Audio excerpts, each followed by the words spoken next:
G'day legends, g'day superstars. It's Peps with Tip Doubts Tips for a massive round 7 of AFL football. This is going to be Gary Coleman-like, Shirley Temple-like, short and sweet. We're getting straight into it, and I'm going to do my tips for this week just a little bit differently. I've decided to go into the analysis side of things. We're going data deep, and how I'm going to determine who is going to win this week is simply by who's won the most second halves.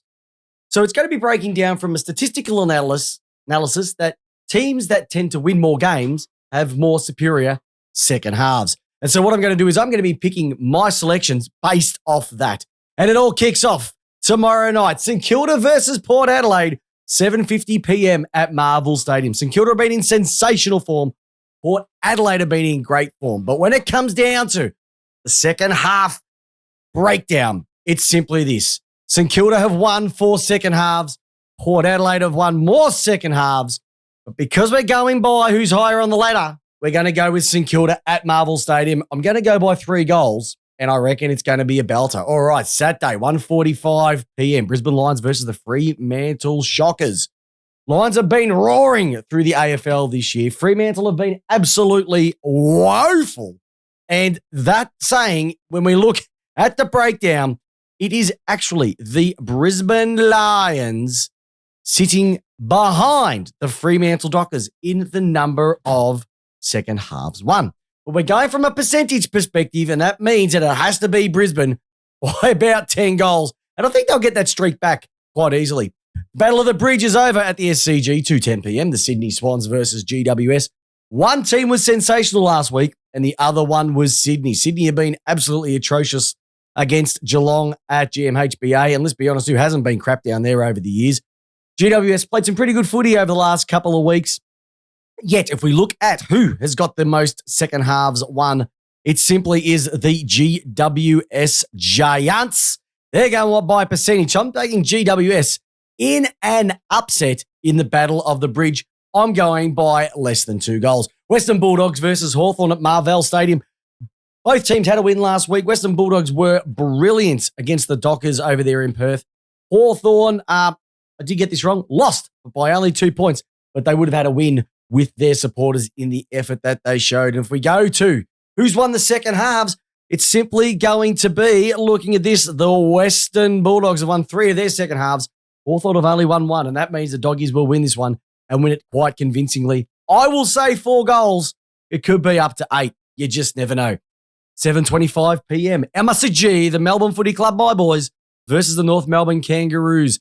Hey, Melbourne were awesome last week. They got over the Richmond Tigers in a belter of an Anzac Eve game. North Melbourne were really disappointing, let's be honest, about how they showed up, and it's going to continue this week. Melbourne have won 5 of their 6 second halves this year. So this is something that they weren't doing last year. They are running out games. They seem to be a lot fitter and working a lot harder as well. And if you have a look at North Melbourne, they are bottom of the ladder. They've only won 1 second half this year. Melbourne should win this by at least 10 goals if they are serious. Melbourne don't put their foot to the throat all that often. This could be a way to get some well-needed percentage.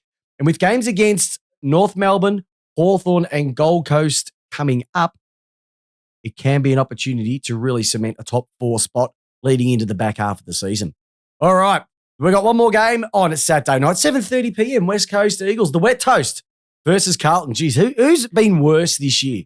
Would you say Carlton after the way that they started and what they've done over the last number of weeks? Or would you say Wet Toast with all the amounts of injuries that they've had, still being able to stick out games? Well, this one is going to be over at WA. And here's the interesting thing. Carlton have won 1 second half this year. West Coast have won 2. So I'm going with West Coast by the minimalist of margins, a 1 point to take out the game against Carlton in what could be a season-defining, coach-defining, player-defining loss for the Carlton Blues. Can we see it happening?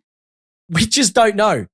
But based on the statistical analysis of Footy Wire, definitely this will be a West Coast win. All right, heading over to Sunday, Essendon and Geelong, 2 informed teams. Essendon have been sensational this year, and if you're an Essendon supporter, you'd be massively happy with what they've been serving up. And Geelong lost the first 3, won the last 3. So if we have a look at the analysis of this, It is the Bombers who have won 4 of their second halves. Geelong have only won 2, and that means that Essendon will win this one. This is at the MCG.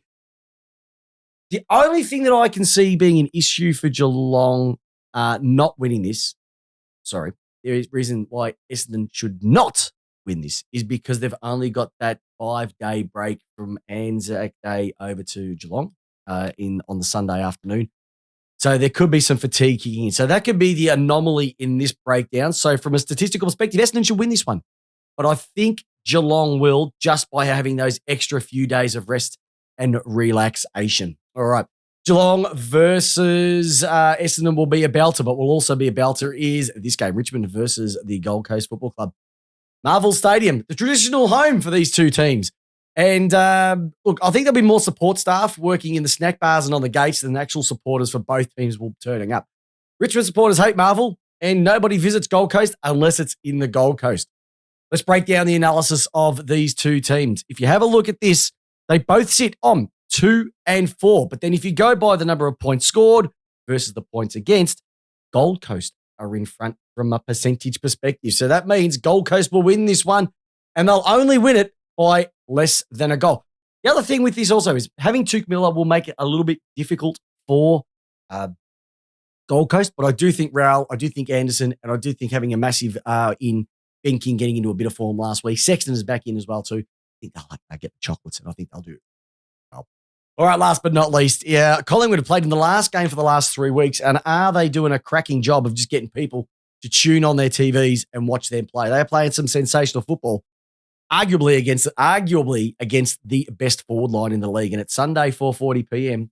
Get out your TV snacks, get out a couple of beverages, gamble, and drink responsibly, and watch this game. It will be a cracker to finish off the weekend. And I'm simply saying, when you break these two teams down, you've got Adelaide, you've got Collingwood, both on 4 second half wins this year.